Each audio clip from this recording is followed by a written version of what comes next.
Blessed day to everyone. Our recipes for today will all be something with bread, no? Bruschetta or bruschetta, depending on who's saying it, but there are different pronunciations.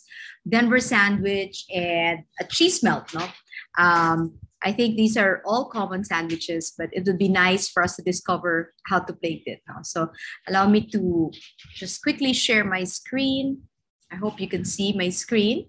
It's very short presentation. Again, my name is Dr. Melissa Grace Sison Oreta. I'm a chef by profession who happens to study a lot. That's how I got my PhD. But anyway, our first is bruschetta or bruschetta. And what we'll be showing you today will be just different topics, no? With different topics. It's very similar to tapas of Spain. Where in Spain actually they put a cut of bread on top of your drink, and then they put the meat or the vegetables on top, and that's how tapas started. But if you recall geography, there's a body of water shared by Italy and Spain, so therefore maybe at one point in history they were always trading with each other. Now, early on in history. So when you say bruschetta, what does it mean? It's an antipasto, or you normally eat it as a starter or an appetizer. It's from Italy. It's consisted of grilled bread rubbed with garlic and topped with olive oil. Then you top with a lot of variations. It could be tomatoes, vegetables, cured meat such as Parma ham, no, or melted cheese or cheese in itself, no. So in Italy, bruschetta is often prepared using a brustolina grill, but of course, we can easily use a pan, no, or even an open pit grill, no. So, so that's what bruschetta is. So it's a perfect starter. Bruschetta originated in Italy during the 15th century. However, the dish can be traced back to ancient Rome when olive growers would bring their olives to olive press and taste a sample of their freshly pressed oil using a slice of bread. Normally with olive oil, there's a first press, a second press, and a third press. No? Parang yung gata natin, no, sa kanila. But then, do you know the quality of the olive oil that is produced by the olives, no, from the olive growers? They actually top it and put it on bread. So that's how supposedly bruschetta started. And I think we see traces of that up to this day when you eat in an Italian restaurant. In fact, instead of butter, they actually serve you with olive oil and balsamic, no? So balsamic vinegar or balsamico. So I guess the real test of how good your olive oil is if you simply just have it with bread, right? So I think that's a good trivia. No? The noun bruschetta, or the plural is bruschette, comes from the Roman dialect verb bruscare, the equivalent of the Italian word brustolire, which means to toast or to toast over coals. So toasting bread and soaking it with freshly pressed olive oil is a practice probably in old Rome in itself. You have to remember during the Roman Empire, the Roman times, there was a lot of entertaining happening. There was a lot of dinners, no? And there were a lot of parties. So this was probably one of the dishes that was actually served. So it's an old recipe. The second is grilled cheese sandwich. Sometimes it's called melt, not cheese melt. I think this is a very classic sandwich, and who wouldn't love grilled cheese sandwich? It's very versatile. You can have it by itself. You can have it with salad. You can have it with cream of tomato soup. No, but did you know that the name grilled cheese sandwich didn't actually become common until the 1960s? Before then, these delicious sandwiches were better known as melted cheese or toasted cheese. Whatever you want to call them, they all invoke a mouth-watering craving for this ultimate comfort food combination of melty cheese and bread. So this is a very classic American sandwich. And if you want to create variations, you can actually add chicken with it. You can add ham or probably thin slices of beef. So it's something you can start developing recipes for. So kung mayroong cheese melt, pwedeng roast beef melt, ham and cheese melt, or it could also be tuna melt. No? So as long as it's with that cheese, you can actually start creating variations. So, so of course, the French version of grilled cheese sandwich, the rendition is called croque monsieur. No? It's actually with ham, and it's very popular, and a little bit of bechamel.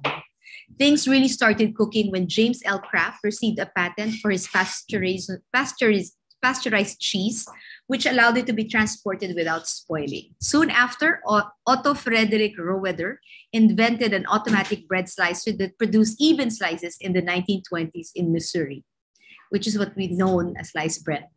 By the time World War II was in full swing, cooks on Navy ships prepared thousands of American cheese-filling sandwiches as instructed by government-issued cookbooks. These were mostly open-faced sandwiches topped with grated cheese. And I think until today, everybody enjoys this kind of cheese. No? It's still comforting. The next, not sure if this is common, but the Denver sandwich. It's just a very filling sandwich. No? The sandwich has been claimed to have invented by many different people, including Denver restaurateur Albert McVitt in 1907, as well as M.D. Looney of Denver in the same year.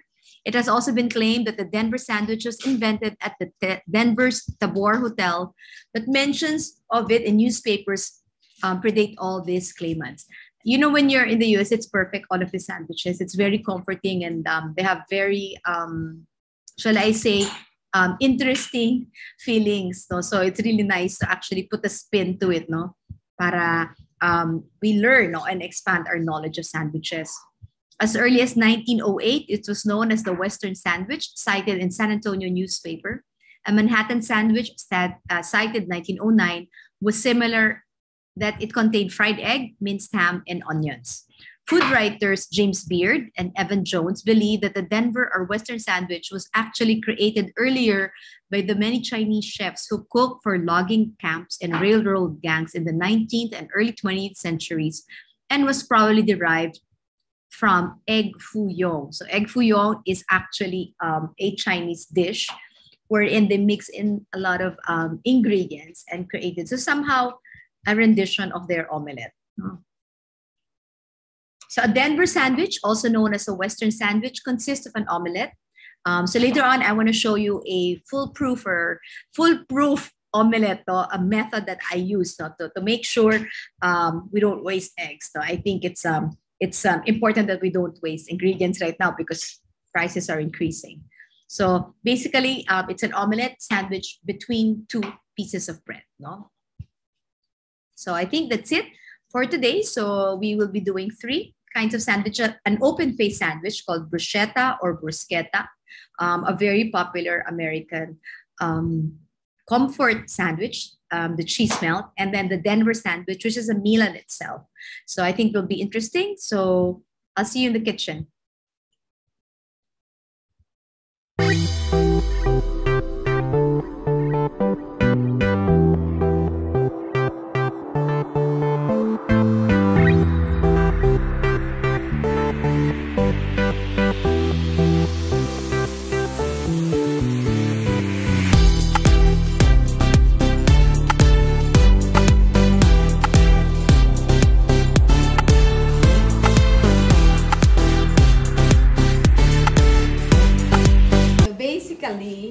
For here, ito siya. Yan. So we just cut the bread.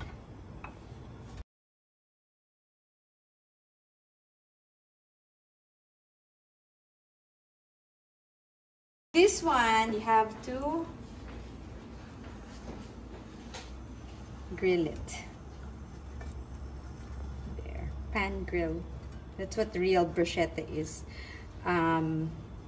But you can also do it in the toaster oven. And then once it actually forms a crispy crust, that's when you start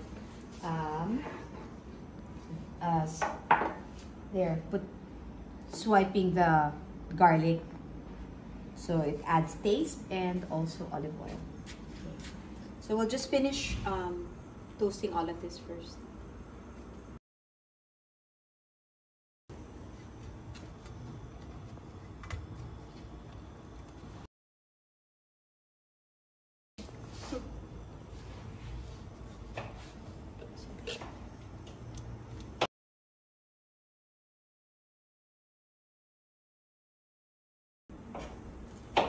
So you can use baguette, no? You can also use rye bread if you want, or sourdough if you wish. So we're trying to look at that kind of for our bread.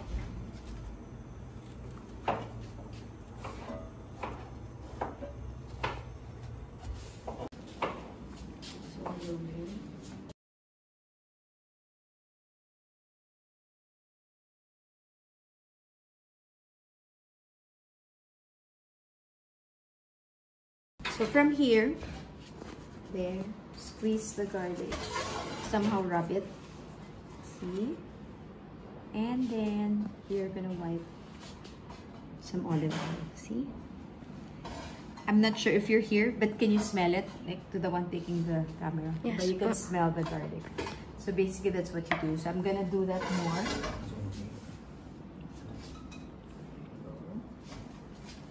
So, and if you look at it, yung renob ko against the bread, can you see it? So it's actually because nga medyo crispy na, no? And crunchy. So there. So I'm just gonna rub it with some olive oil. I'll continue to do that. So for all of our breads. Yeah.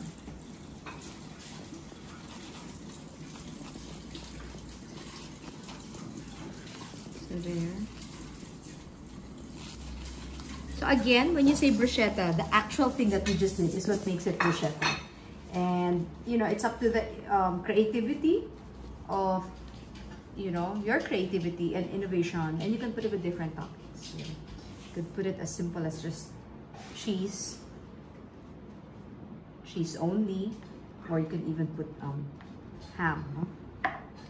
Or kanina, we had some puttanesca sauce. You can top it there. And just put mozzarella cheese. That already constitutes a bruschetta.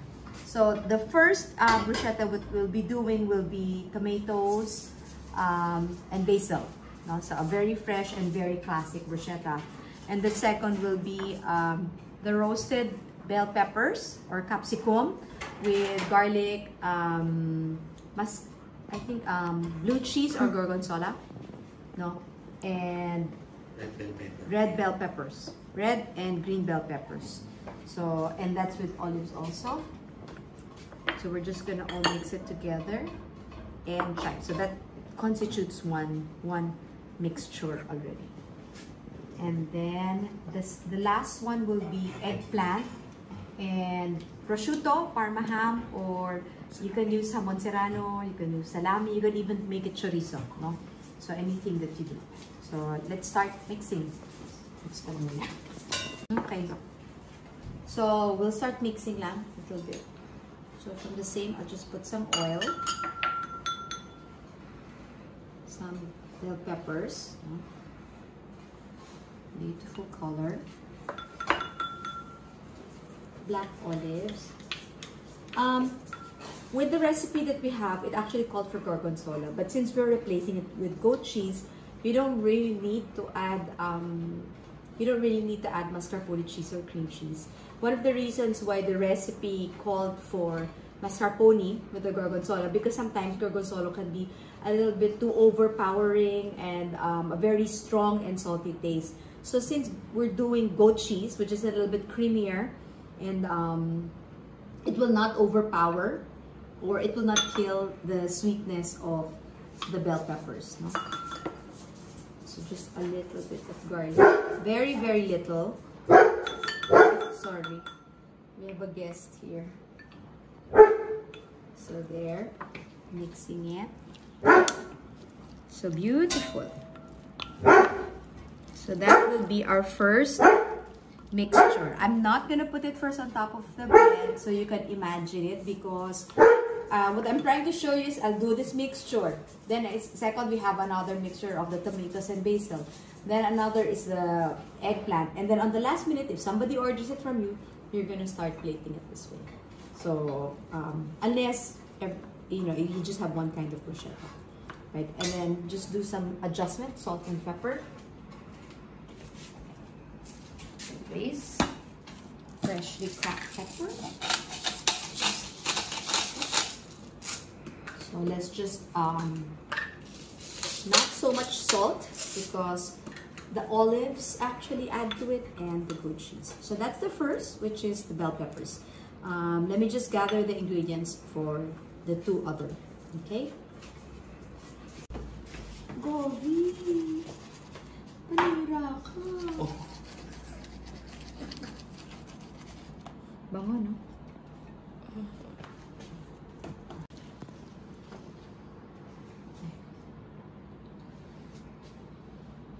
bruschetta and ano, diba? Tomato, basil, that's mozzarella. Ito po, walang ano to, wala siyang cheese, itong tomato. Ay, sa akin po. Try mo. Thank you po. Masarap ba yung goat cheese mo? Oh, ano po yan?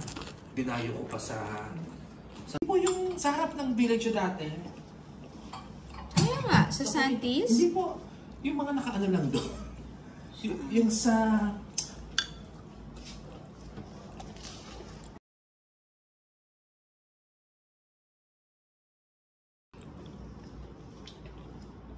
It's bursting with flavors.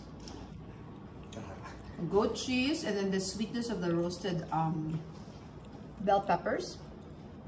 And then the saltiness also of the olives. And then the creamy texture of the goat cheese actually gives it, puts it all together. And then suddenly there's that burst of garlic in the end, no? So it's very interesting.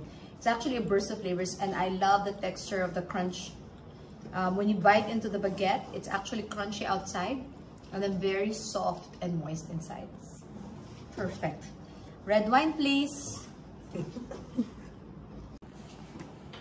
So now we'll do the other type of the freshest one, which is just garlic. Okay.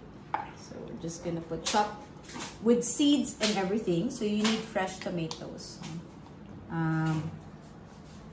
There are some, they actually remove the tomatoes, but I don't believe in that, simply because that's where all the nutrients, you see all the nutrients. And the one that will give you the flavor, that sort of anise kind of taste, will be the basil, huh? Has that flavorful. So let me just... So you're just gonna roll. Lump it together. And then just roll it. Okay.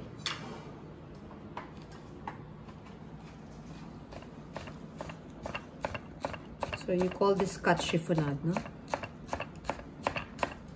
So this one, yung magdadala talaga is the freshness of tomatoes, no?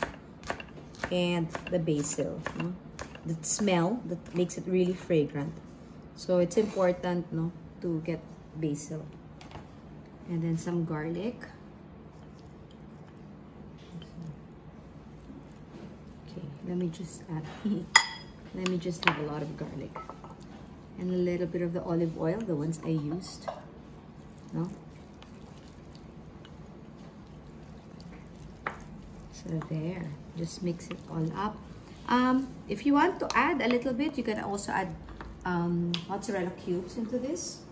That's up to you. But we're after the freshness. So allow me to just add more basil. Para lang each and every bite of the tomatoes, we actually have basil in it. So just allow me. So this actually, I'm not sure if this will, you can try, but I don't think so this will actually work with dried basil, no? If you are going to do that, you might as well make it sort of a chunky tomato sauce and add dried basil. But don't try to mix dried basil with fresh tomatoes. So we're just gonna season it with some salt. So since wala tong saltiness, no, the saltiness is really coming from salt in itself. You can use iodized, or you can even use those artisan or specialty kind of salts. You make smoky flavor. I think I have it here in my kitchen. Allow me to. I think this one from One World Deli. Let me try. So it gives it another texture now. Smell it. It has that smoky flavor. So I'm just gonna mix it there. I got it from my friend, Chef Gigi Angkao, from One World Deli, where she is setting up there. So, nabubusog na ako. So, allow me to just pop it there. There you go. And now this is the tomato bruschetta. Taste ko lang.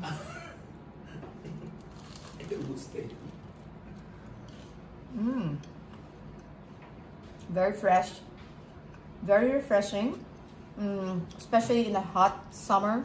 Perfect with lemonade or white wine or gin tonic or vodka 7-Up or beer. We will just coat the pan grill with olive oil. Okay.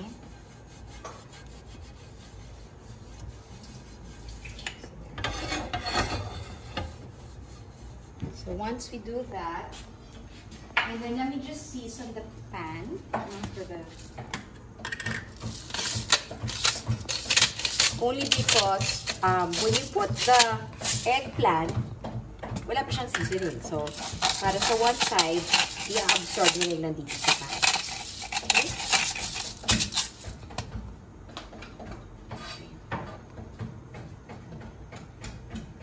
So let me just cut it. So it's cut thinly, no, because you're gonna build it up, no, with salami. You can actually use prosciutto, salami, parma ham. So you're gonna build it up. So this is gonna be. Let me lower the fire.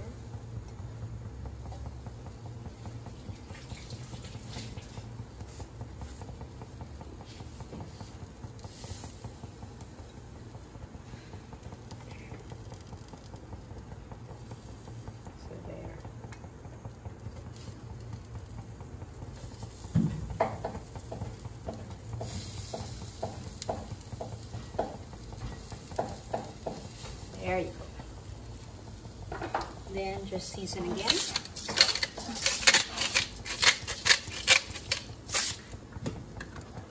And pepper.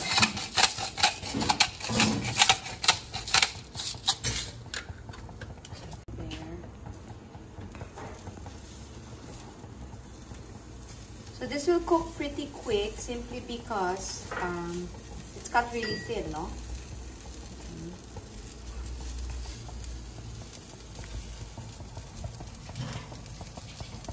So we're trying to have that golden, no, or smoky taste.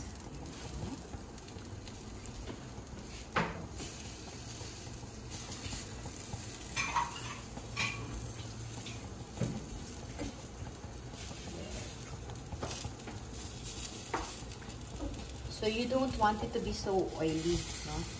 So that's why I just actually brushed it with some oil.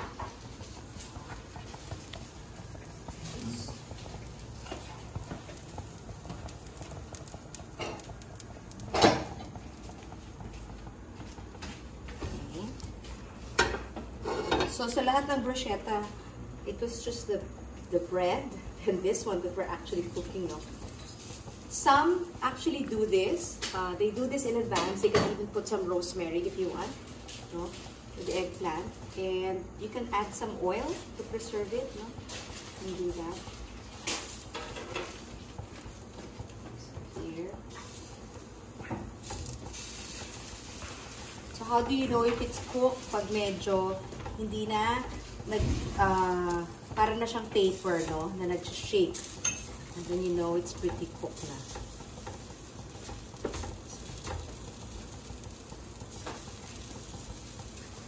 So there. So this is pretty cooked. A little bit. So there.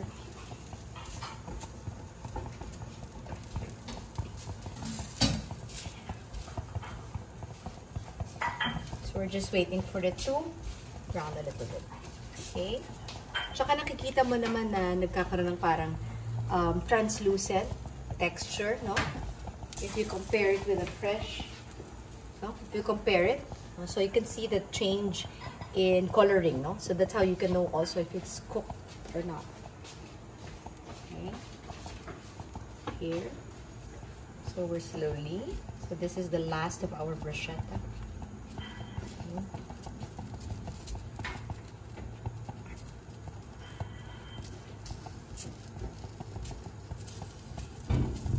Beautiful.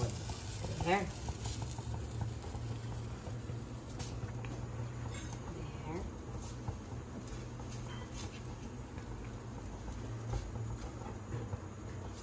So here you could add herbs if you want, but for us we're not. No? Then I could just add a little bit of oil. No? Just for some. There you go. And now we're ready for assembly. Okay. So we'll have the cream cheese, the salami, and the eggplant. So again, we'll have our crusty bread. And okay. So I'm just gonna put some cream cheese first on top.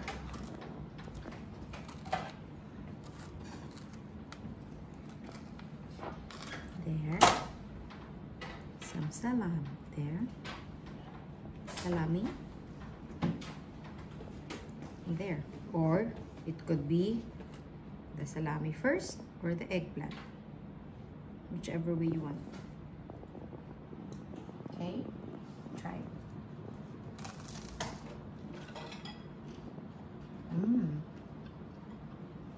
Parang lighter pizza. But I like it because the eggplant became very soft, not in texture. And then the grill give it a little bit of that smokiness or that earthy feel. And then the salami has enough saltiness in it.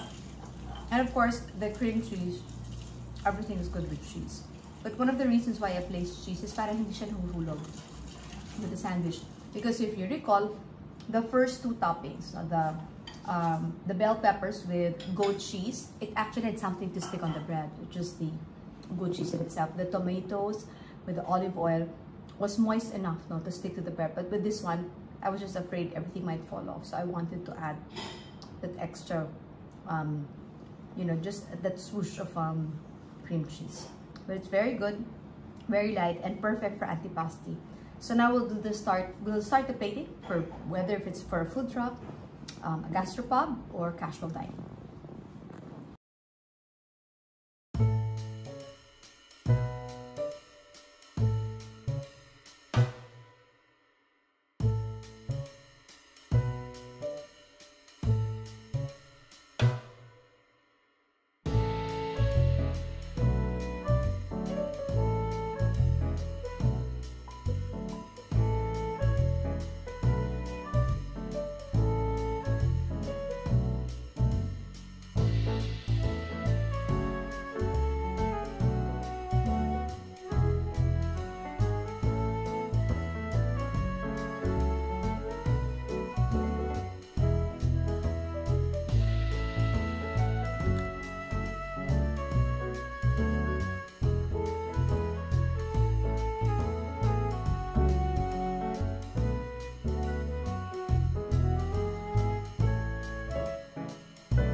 truck.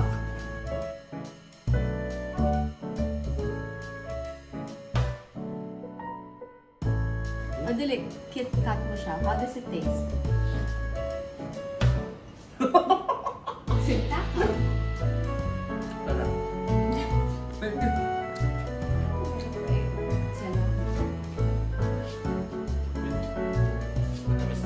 Tamis lang. Kahit lang. Iba siya.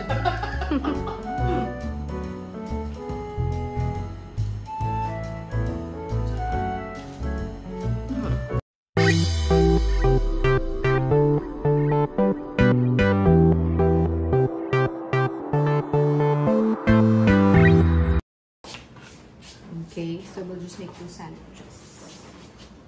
This is for the cheese melt.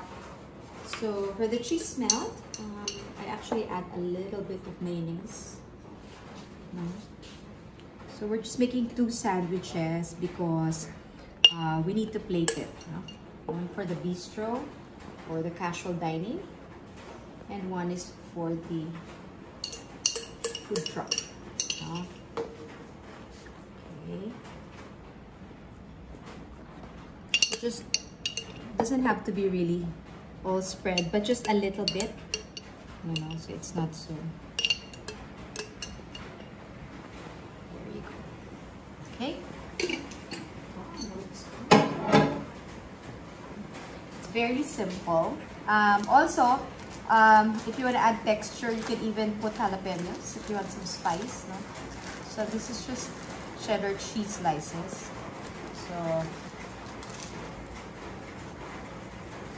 So here, you just want to make sure you cover all the sandwiches. When you make sandwiches, you always have to remember there's a top and a bottom. So sometimes you choose the bottom part, and that's when you start filling it up.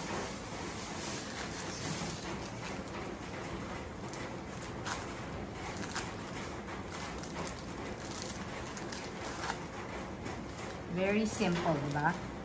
But comforting. So I'm just doing that so we cover all spaces.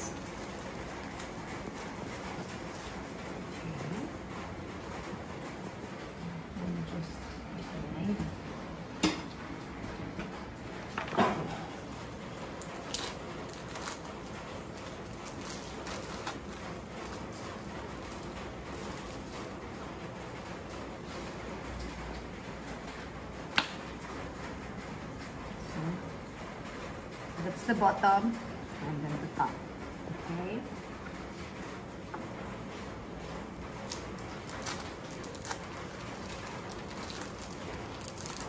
So fairly easy. Kung gusto nyo gumamit ng grated cheddar, go ahead. It's just that it might fall off easily when you transfer to the pan.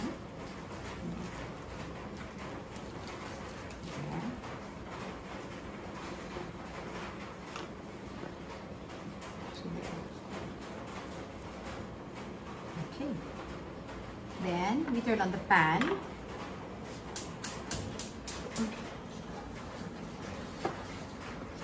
Here naman, we're trying to top it up.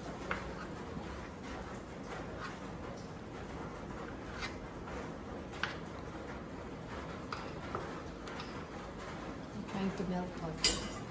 As you're trying to melt the butter, you put the top with butter para pag i-flip mo later yung sandwich to melt the other side or to toast it, meron ng butter.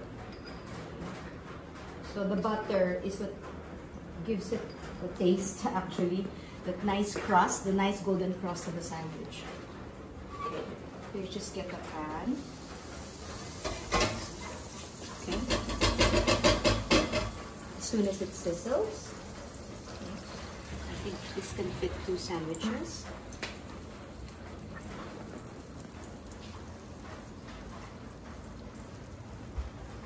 So this, you sort of flatten it lang. Yan. And then,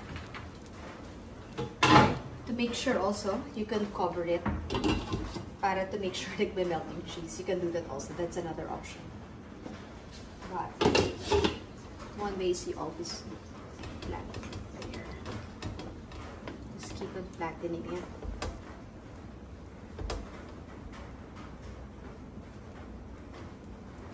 To there.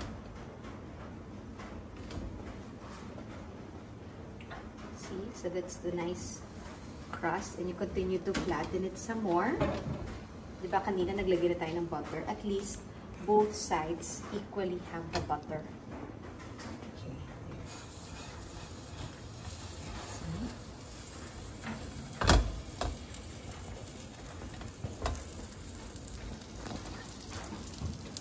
That's a cheese now. So normally you serve this with cream of tomato soup, or sometimes with a side of salad, or by itself. No, I think some naman find it so comforting to just dip it in ketchup. So you can do that, especially if you will serve this in food truck style. Yeah. So we're still.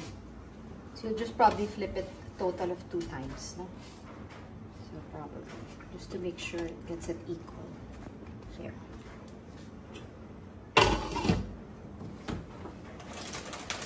Just so it melts a little bit, no? The cheese. So it's a very quick sandwich. Let me borrow a knife.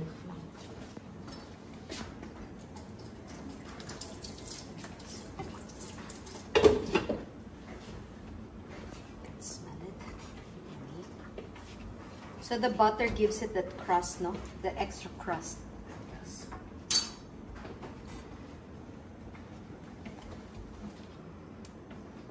So very easy ang ating cheese melt. So here.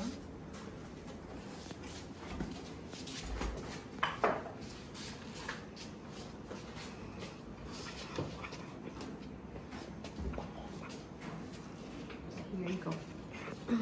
Okay, so first, let me just mix a little bit of salad so we can start plating it. Huh?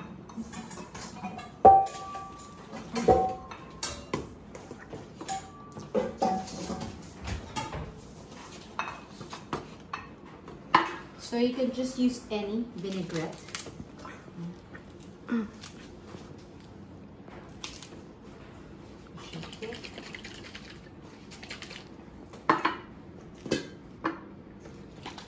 So this is just a homemade vinaigrette now. So just there.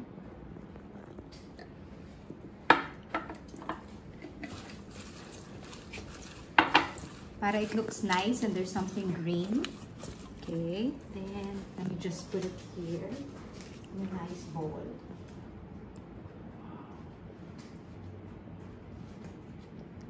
And again, as you notice, I love using chopping boards only because it adds so much depth and character to the picture. No, it adds that one.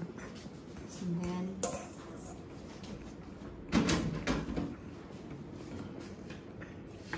so you can cut the sandwich this way or this way. Not traditionally like that. But pwedeng ganito para lang it's sexier. It's a different style. Correct. So plate it. It's beautiful. And voila. That's your sandwich. And then now, this one naman, I found it interesting. So parang pang food truck. No? What you can do is you can put it this way.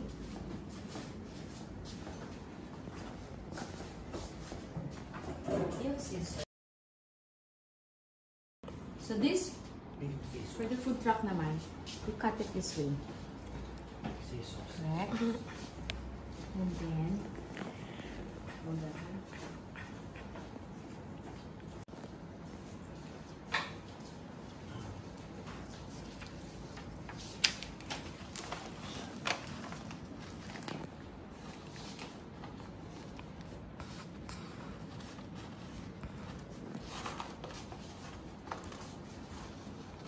Of course, mahal ang ribbon, kaya iiksian ko. And just tie it down. It could be any ribbon. In fact, pwede na nga yung tali. No, just any tali. And that's how you this is how you can serve your sandwiches. Food truck style, cheese melt.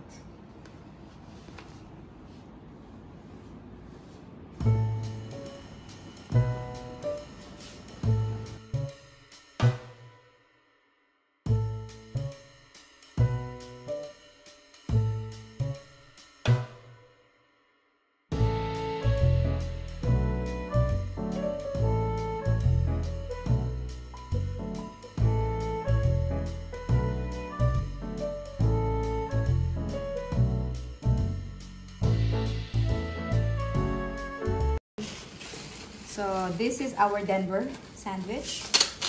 So it calls for us to make an omelette, no? And then we serve it in a sandwich. Okay. So milk and 3 eggs and milk. So basically, this is my idiot-proof omelette, no? Foolproof. So what you need is a non-stick pan, very important. That fits the oven toaster as well, or if you have the big oven, the big oven. So that's the, I think I had to say that before I begin, no? So for this one, I'm just going to saute first. Just like that. I'm going to saute first everything that I'm going to put in the omelette.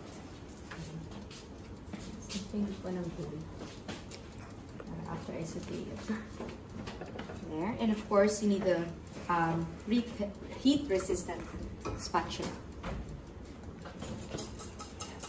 I think this we also need some cheese for this. So for this, we will saute first na yung filling niya. Filling na. I like sauteing it first.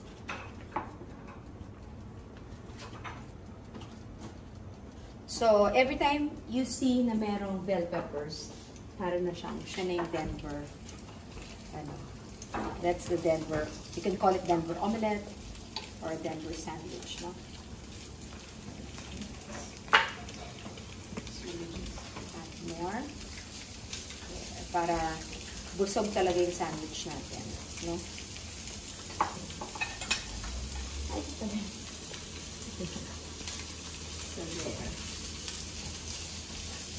So while I'm sauteing this quickly, before I put in the omelette, I'm heating the oven toaster, no?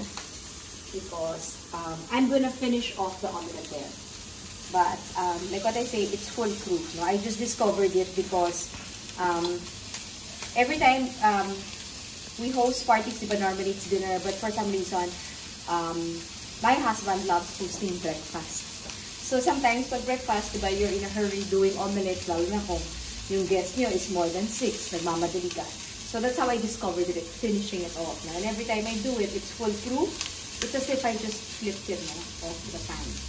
So, so I'm very proud to share it. I don't know if, you know, at least we don't waste ingredients sa omelette. Sometimes it cracks, no? Hindi ko alam if you're familiar with Julia Child, diba? People make fun nga nung kaka-start niya ng kanyang cooking show.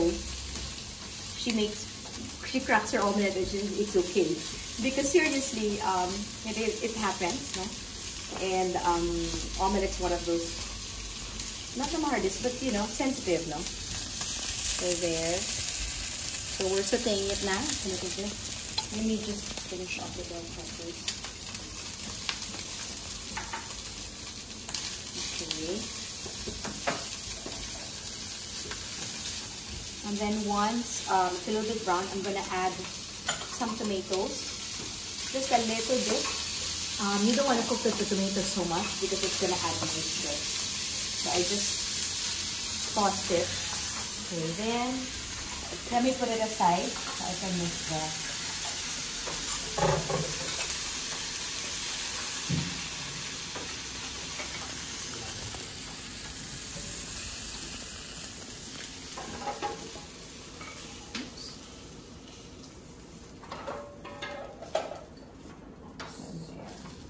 Okay.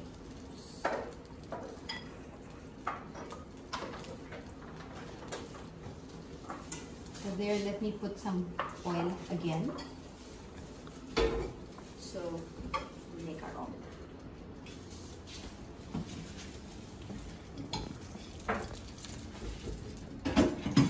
So, ito yung kanina kong stineer with milk. You can put water also if you want, no? It's the secret of that.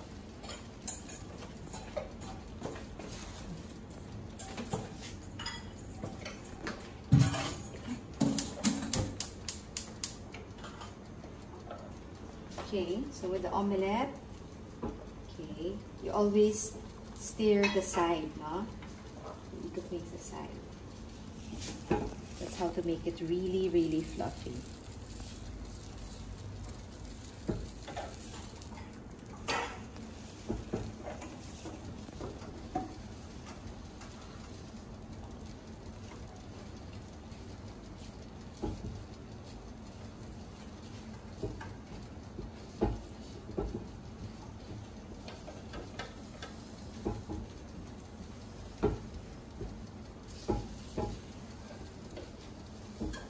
There, you just keep on clearing the sides para mas maluto siya. Lower your fire with the popping. I'm just putting it on one side simply because it's easier for me to later on, no? It's easier for me to flip it. No? So I'm just gonna add some cheddar cheese, and I'll give you some options later. So there, then top it there. So now I'm cooking the inside instead of the under. So we just wait for it. It's about 3 minutes, ganyan lang, until the cheese melts. So it's our foolproof omelette. And I'll show you one more. Because this one, kunyari, flinip mo siya, tapos nagka-crack, I'll show you how to save it. Para it still looks presentable in your buffet table or anything. So we'll just wait.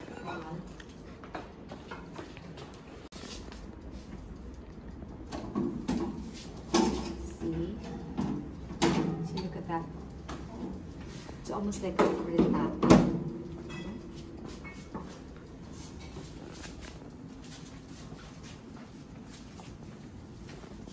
With this one, it had too much, this one had too much milk actually. So there.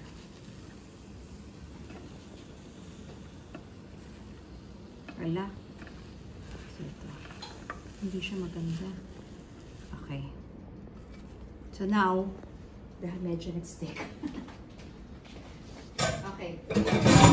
Here's how we save it. What I do, since medyo napadami yung ating milk,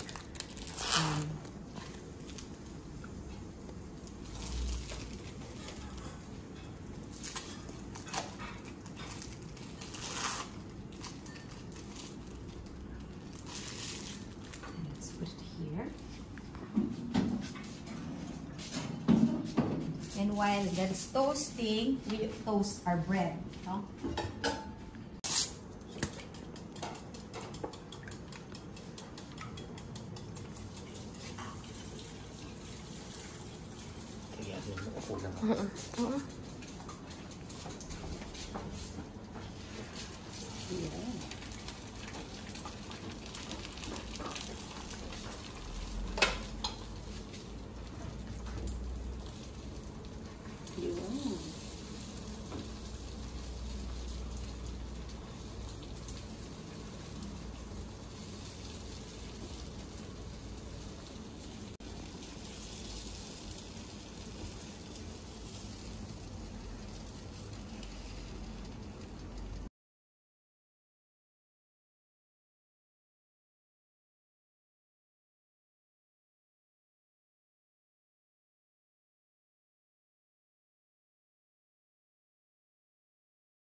Ayan, mas smooth. Ayan.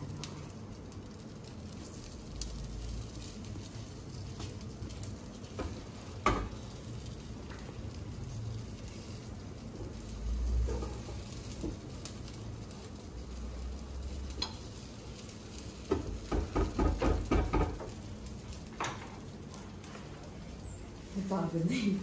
Napagod na yung bakla.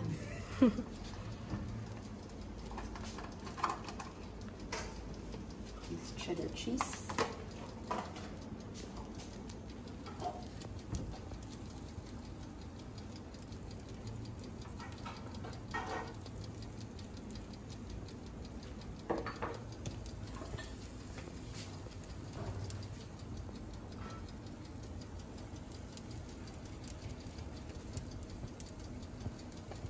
There. Feeling ko ito okay na to. Ganda. Oops, the milk. So there. Sure na yan. Wala nang milk. Wala nang milk. Sure na ako dyan. Sino? And then, yung cheese milk. Sabihin muna natin ito. Ano? Sundan natin yung tayo. Sige. Yung noodles?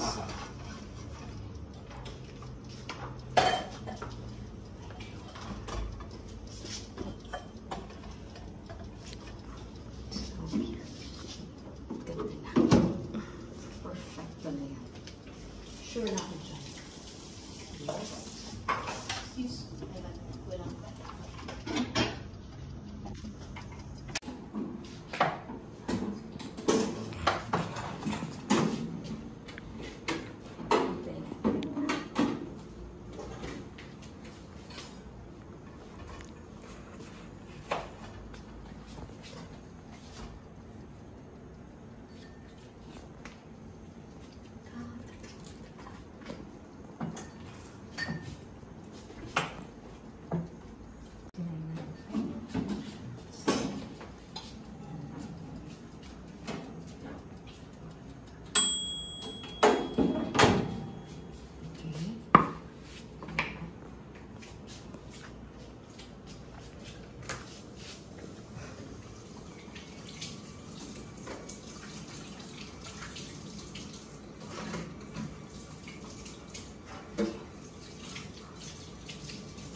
look at that.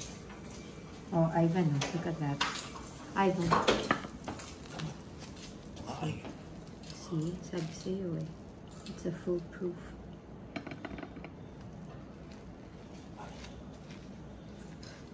See how fluffy that is? Yeah. It's the fluffiest omelet. Correct. Right? But then again, what you can do is we can add some cheese also on top with the bread, no? You can do that. This is the top. Okay. And then we will just slice it. That's a little part of it.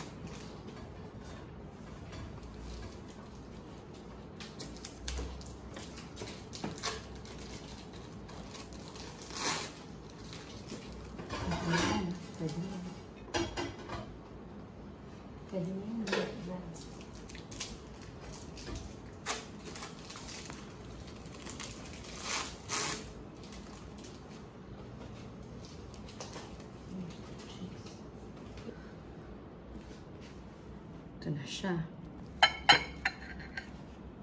Imagine that's it, big sandwich.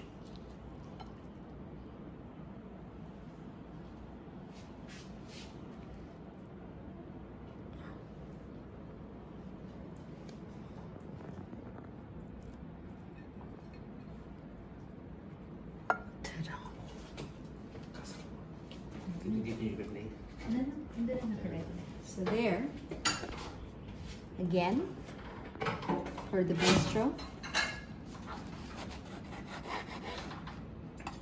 So that's the sandwich. See? And I can put it here.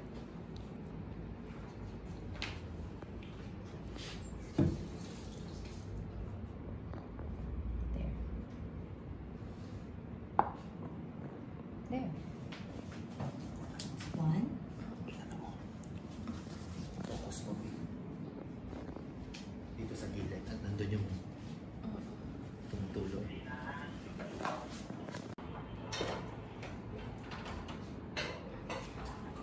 And for the food truck, you just here.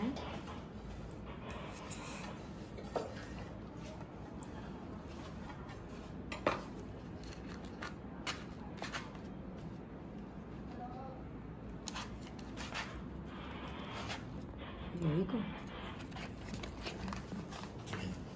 There. Our food truck.